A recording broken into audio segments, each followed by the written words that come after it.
Hello, അസ്സലാമു അലൈക്കും. ഇന്ന് സോയാബീൻ വെച്ചിട്ട് ചോറിൻ്റെ ചപ്പാത്തിയുടെ ഒക്കെ കൂടെ കഴിക്കാൻ പറ്റിയിട്ടുള്ള ഒരു അടിപൊളി സൈഡ് ഡിഷും ആയിട്ടാണ് വന്നിട്ടുള്ളത്.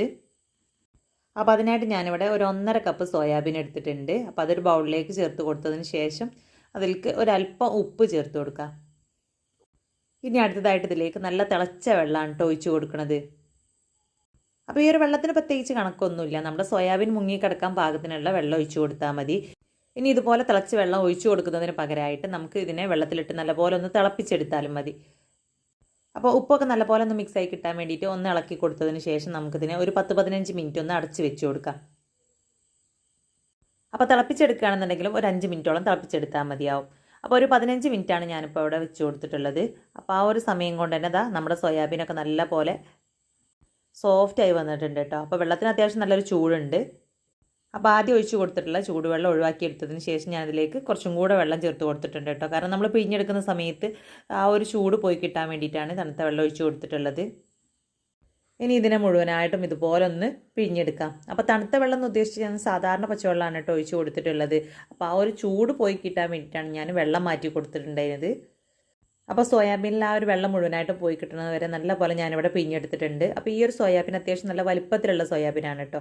അപ്പോൾ അതുകൊണ്ട് തന്നെ ഞാനിതിനെ ചെറുതായിട്ടൊന്ന് കട്ട് ചെയ്തെടുത്തിട്ടുണ്ട്. അപ്പോൾ ഒരുപാട് ചെറുതാക്കി അങ്ങനെ മുറിച്ചെടുത്തിട്ടൊന്നുമില്ല കേട്ടോ. ഉള്ള സോയാബീൻ്റെ ഒരു നടുഭാഗം ഒന്നും ഇങ്ങനെ മുറിച്ചെടുത്തിട്ടുള്ളൂ. അപ്പോൾ ചെറിയ ടൈപ്പിലുള്ള സോയാബീൻ ആണെന്നുണ്ടെങ്കിൽ പിന്നെ നമ്മൾ മുറിച്ചെടുക്കേണ്ട ആവശ്യമില്ല. ഡയറക്റ്റ് ആയിട്ട് തന്നെ നമുക്കിതുപോലെ റെഡിയാക്കിയെടുക്കാം. അങ്ങനെ സോയാബീനൊക്കെ നമ്മൾ മുറിച്ച് മാറ്റി വെച്ചതിന് ശേഷം സ്റ്റൗവിൽ ഒരു പാൻ വെച്ച് കൊടുത്തിട്ടുണ്ട്. അപ്പോൾ അതിലേക്ക് കുറച്ച് വെളിച്ചെണ്ണ ചേർത്ത് കൊടുക്കാം. അപ്പോൾ നമ്മൾ സാധാരണ സോയാബീനൊക്കെ ഫ്രൈ ചെയ്തെടുക്കുകയാണെന്നുണ്ടെങ്കിൽ ഒരുപാട് എണ്ണ ആവശ്യമാണ്. അപ്പോൾ ഇതുപോലെ റെഡിയാക്കി എടുക്കുകയാണെന്നുണ്ടെങ്കിൽ അത്ര തന്നെ എണ്ണ ചേർത്ത് കൊടുക്കേണ്ട ആവശ്യമില്ല. പക്ഷേ നമ്മൾ കൂടുതൽ വെളിച്ചെണ്ണയൊക്കെ ചേർത്ത് കൊടുക്കുകയാണെന്നുണ്ടെങ്കിൽ കുറച്ചും കൂടെ നല്ല ഒരു ടേസ്റ്റാണ്. അപ്പോൾ എണ്ണയൊക്കെ നല്ലപോലെ ചൂടായി വന്നാൽ പിന്നെ ഇതിലേക്ക് കുറച്ച് ഇഞ്ചിയും വെളുത്തുള്ളിയും ചതച്ചതും കൂടെ ചേർത്ത് കൊടുക്കുക. അപ്പോൾ ഒരു 2-3 മിനിറ്റ് നമ്മൾ ഈ ഒരു വെളിച്ചെണ്ണയിലിട്ടിട്ട് ഇഞ്ചി വെളുത്തുള്ളി ഒന്ന് സോട്ട് ചെയ്ത് കൊടുത്തതിന് ശേഷം പിന്നെ അതിലേക്ക് ഒരു തണ്ട് കറിവേപ്പില ചേർത്ത് കൊടുക്കാം. അപ്പോൾ ഇത് വെളിച്ചെണ്ണയിൽ തന്നെ ചെയ്തെടുക്കണം കേട്ടോ. വെളിച്ചെണ്ണയിൽ ചെയ്തെടുക്കുന്ന സമയത്താണ് നല്ല ഒരു ടേസ്റ്റ് കിട്ടുക. പിന്നെ അടുത്തതായിട്ട് ഇതിലേക്ക് ചെറുതായിട്ട് അരിഞ്ഞെടുത്തിട്ടുള്ള ഉള്ളിയാണ് ചേർത്ത് കൊടുക്കുന്നത്. അപ്പോൾ അത്യാവശ്യം വലിപ്പത്തിലുള്ള ഒരു ഉള്ളിയാണ് ഞാൻ ചെറുതായിട്ട് അരിഞ്ഞതിലേക്ക് ചേർത്ത് കൊടുത്തിട്ടുള്ളത്. അപ്പോൾ ഇനി ചെറുതാണെന്നുണ്ടെങ്കിൽ 2 വരെ എടുക്കാം. അപ്പോൾ എത്രത്തോളം നിങ്ങൾക്ക് ഇതിലേക്ക് മസാല വേണം അതിനനുസരിച്ച് ഉള്ളീൻ്റെ അളവൊക്കെ കൂട്ടിയിട്ട് എടുക്കാം കേട്ടോ. പിന്നെ അടുത്തതായിട്ട് ഇതിലേക്ക് ഞാൻ ചേർത്ത് കൊടുക്കുന്നത് 1 ടീസ്പൂൺ ഉപ്പാണ്. സോയാബീനിൽ നമ്മൾ കുറച്ചൊരു ഉപ്പ് ചേർത്ത് കൊടുത്തതുകൊണ്ട് തന്നെ ചെറിയൊരു ഉപ്പിൻ്റെ കണ്ടൻറ്റ് അതിലുണ്ടാവും. അപ്പോൾ നമ്മൾ മസാലയിലേക്ക് ആവശ്യത്തിനുള്ള ഉപ്പ് മാത്രമാണ് ഈ സമയത്ത് ചേർത്ത് കൊടുക്കേണ്ടതുള്ളൂ. അപ്പോൾ ഉപ്പും കൂടെ ചേർത്ത് നമ്മുടെ ഉള്ളി നല്ല പോലെ ഒന്ന് വഴറ്റിയെടുത്തതിന് ശേഷം അടുത്തതായിട്ട് ഇതിലേക്ക് ചേർത്ത് കൊടുക്കേണ്ടത് ചെറുതായിട്ട് അരിഞ്ഞെടുത്തിട്ടുള്ള തക്കാളിയാണ്. അപ്പോൾ അത്യാവശ്യം വലുപ്പത്തിലുള്ള ഒരു തക്കാളിയാണ് ഇതിലേക്ക് എടുത്തിട്ടുള്ളത്. അപ്പോൾ നല്ല പോലെ പഴുത്ത തക്കാളി വേണം ഇതിലേക്ക് എടുക്കാൻ. അപ്പോഴാണ് നല്ല ഒരു ടേസ്റ്റ് ഉണ്ടാവുക കേട്ടോ. അപ്പോൾ അത്യാവശ്യം നല്ല കളറിലുള്ളൊരു തക്കാളിയാണ് ഞാനിതിലേക്ക് എടുത്തിട്ടുള്ളത്. അപ്പോൾ അതും കൂടെ ചേർത്ത് നല്ല പോലെ ഒന്ന് ഇളക്കിയെടുക്കാം. അപ്പോൾ ഉപ്പ് ഇതിലേക്ക് ആദ്യം തന്നെ നമ്മൾ ചേർത്ത് കൊടുത്തതുകൊണ്ട് തന്നെ തക്കാളി നല്ല പോലെ വെന്ത് കിട്ടും. അപ്പോൾ ഒന്ന് ഇളക്കിയെടുത്തതിന് ശേഷം നമുക്ക് ഒരു 3-4 മിനിറ്റ് ഇതിനെ അടച്ച് വെച്ചൊന്ന് വേവിച്ചെടുക്കാം. അപ്പോഴാണ് നമ്മുടെ തക്കാളി കറക്റ്റായിട്ട് തന്നെ വെന്ത് കിട്ടുള്ളൂ. അങ്ങനെ ഒരു 3-4 മിനിറ്റിന് ശേഷം ഞാനതിനെ തുറന്നിട്ട് ശരിക്കൊന്ന് ഇളക്കി കൊടുക്കുകയാണ്. അപ്പോഴാണ് നമ്മുടെ തക്കാളിയൊക്കെ നല്ല പോലെ ഉടഞ്ഞു കിട്ടുന്നത്. അപ്പോൾ എല്ലാം കൂടെ നല്ലപോലെ ഒന്ന് മിക്സ് ചെയ്തെടുത്ത് കഴിഞ്ഞാൽ പിന്നെ നമുക്കിതിലേക്ക് കുറച്ച് മസാലപ്പൊടികൾ ചേർത്ത് കൊടുക്കാം. അപ്പോൾ ആദ്യം ഒരു 1/4 ടീസ്പൂൺ മഞ്ഞൾപ്പൊടിയും 1 ടീസ്പൂൺ മുളക് പൊടിയാണ് ചേർത്ത് കൊടുത്തിട്ടുള്ളത്. അപ്പോൾ ഈ 1 ടീസ്പൂൺ മുളക് പൊടിയിൽ ഞാൻ 1/2 ടീസ്പൂൺ വീതം കാശ്മീരി മുളക് പൊടിയും സാധാരണ മുളക് പൊടിയും കൂടെ മിക്സ് ചെയ്തിട്ടാണ് കേട്ടോ എടുത്തിട്ടുള്ളത്. പിന്നെ 1 ടീസ്പൂൺ മല്ലിപ്പൊടി, ഒരു 1/4 ടീസ്പൂണോളം മീറ്റ് മസാല ഇത്രയാണ് ചേർത്ത് കൊടുത്തിട്ടുള്ളത്. അപ്പോൾ ഇതെല്ലാം കൂടെ 2-3 മിനിറ്റ് നല്ല പോലെ ഒന്ന് മിക്സ് ചെയ്തെടുക്കാം. അപ്പോൾ ഈ ഒരു മീറ്റ് മസാലയ്ക്ക് പകരമായിട്ട് ചിക്കൻ മസാലയോ അല്ലെങ്കിൽ ബിരിയാണി മസാലയോ ഗരം മസാലയൊക്കെ ചേർത്ത് കൊടുക്കാം കേട്ടോ. ബിരിയാണി മസാലയും ഗരം മസാലയൊക്കെ ചേർത്ത് കൊടുക്കുകയാണെന്നുണ്ടെങ്കിൽ 1/2 ടീസ്പൂണിൻ്റെ അടുത്ത് മാത്രം ചേർത്ത് കൊടുത്താൽ മതി. അപ്പോൾ എല്ലാം കൂടെ മിക്സ് ചെയ്തെടുത്തതിന് ശേഷം പിന്നെ അതിലേക്ക് 1 ടീസ്പൂൺ ടൊമാറ്റോ സോസ് ചേർത്ത് കൊടുക്കാം. അപ്പോൾ നമ്മുടെ ടൊമാറ്റോ സോസിന് കുറച്ച് ക്ഷാമമാണ് കേട്ടോ. ഞാനതിലേക്ക് ഒഴിച്ച് കൊടുക്കുന്ന സമയത്താണ് ബോട്ടിലില്ലാതെ ശ്രദ്ധിച്ചത്.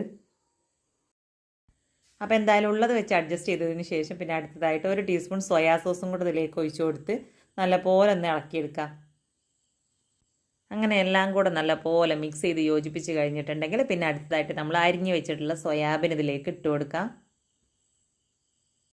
ഇനി നമ്മുടെ സോയാബീൻ ഈ ഒരു മസാലയിൽ ഫുള്ളായിട്ട് തന്നെ ഒന്ന് മിക്സ് ചെയ്തെടുക്കണം. അപ്പോൾ ഞാനിതിലേക്ക് ഒട്ടും തന്നെ വെള്ളമൊന്നും ചേർത്ത് കൊടുത്തിട്ടില്ല കേട്ടോ. ഇനി വേണമെന്നുണ്ടെങ്കിൽ 1-2 ടീസ്പൂൺ വെള്ളം നിങ്ങൾക്ക് ചേർത്ത് കൊടുക്കുക, കുഴപ്പമൊന്നുമില്ല.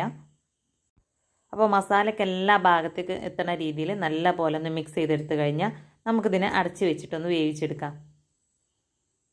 അപ്പോൾ അപ്പോൾ സോയാബീൻ ഇതിലേക്ക് ഫ്രൈ ചെയ്തിട്ടും വേണമെങ്കിൽ ചേർത്ത് കൊടുക്കാം കേട്ടോ, അത് കുഴപ്പമൊന്നുമില്ല.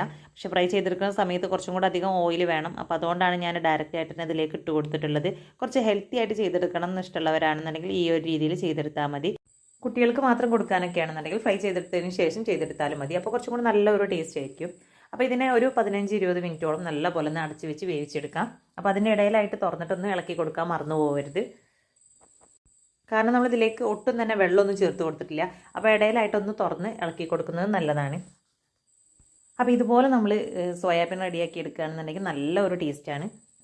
ചപ്പാത്തിയുടെയും ചോറിൻ്റെ ഒക്കെ കൂടെ നല്ല ബെസ്റ്റ് കോമ്പിനേഷനാണ് കേട്ടോ. അപ്പോൾ കുറച്ച് ഗ്രേവി ആയിട്ടൊക്കെ റെഡിയാക്കി എടുക്കുകയാണെന്നുണ്ടെങ്കിൽ പിന്നെ ചോറിലേക്ക് വേറെ കറിയുടെ ഒന്നും ആവശ്യമില്ല. അപ്പോൾ ഒരു 5 മിനിറ്റും കൂടെ അടച്ച് വെച്ച് വേവിച്ചെടുത്തതിന് ശേഷം പിന്നെ അടുത്തതായിട്ട് ഇതിലേക്ക് ചെറുതായിട്ട് അരിഞ്ഞെടുത്തിട്ടുള്ള കുറച്ച് മല്ലിയില കൂടെ ചേർത്ത് കൊടുക്കാം. മല്ലിയില ചേർത്ത് കൊടുക്കുമ്പോഴാണ് കേട്ടോ അതിന് നല്ല ഒരു ടേസ്റ്റ് കിട്ടുന്നത്. അപ്പോൾ കുറച്ചധികം തന്നെ ചേർത്ത് കൊടുക്കുക. എൻ്റെ കയ്യിൽ കുറച്ച് മാത്രമേ ഉണ്ടായിരുന്നുള്ളൂ. അപ്പോൾ അത് മാത്രമാണ് ഞാൻ ഇട്ട് കൊടുത്തിട്ടുള്ളത്. അപ്പോൾ കുറച്ചധികം ചേർത്ത് കൊടുക്കുന്ന സമയത്ത് കുറച്ചുകൂടെ നല്ലൊരു ഫ്ലേവറാണ് കേട്ടോ ഉണ്ടാവുക. അപ്പോൾ എല്ലാം കൂടെ നല്ലപോലെ ഒന്ന് മിക്സ് ചെയ്തെടുത്ത് കഴിഞ്ഞാൽ നമുക്കിതിൻ്റെ ഫ്ലെയിം ഓഫ് ചെയ്ത് കൊടുക്കാം. അപ്പോൾ നല്ല ടേസ്റ്റി ആയിട്ടുള്ള നമ്മുടെ സോയാബീൻ റോസ്റ്റ് ഇവിടെ റെഡി ആയിട്ടുണ്ട്. അപ്പോൾ വീഡിയോ ഇഷ്ടപ്പെട്ടാൽ ലൈക്ക് ചെയ്യുക.